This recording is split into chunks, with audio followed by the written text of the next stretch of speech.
Imagine for a moment that somewhere in the middle of Texas there was a large foreign military base, say Chinese or Russian. Imagine that thousands of armed foreign troops were constantly patrolling American streets in military vehicles. Imagine they were here under the auspices of keeping us safe or promoting democracy or protecting their strategic interests. Imagine they operated outside of U.S. law and that the Constitution did not apply to them. Imagine that every now and then they made mistakes or acted on bad information and accidentally killed or terrorized innocent Americans, including women and children, most of the time with little or no repercussions or consequences. Imagine that they set up checkpoints on our soil and routinely searched and ransacked entire neighborhoods of homes. Imagine if Americans were fearful of these foreign troops and overwhelmingly thought America would be better off without their presence.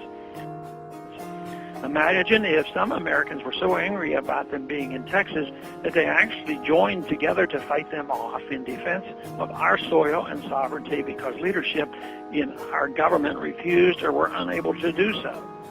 Imagine that those Americans were labeled terrorists or insurgents for their defensive actions and routinely killed or captured and tortured by the foreign troops on our land.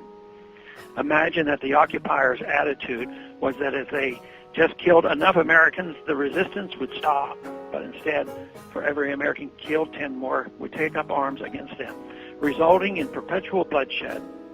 Imagine if most of the citizens of the foreign land also wanted these troops to return home.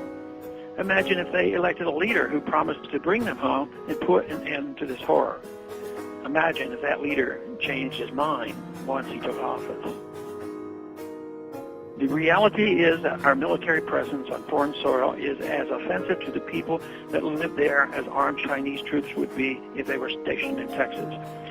We would not stand for it here, but we have had a globe-straddling empire and a very intrusive foreign policy for decades that incites a lot of hatred and resentment toward us.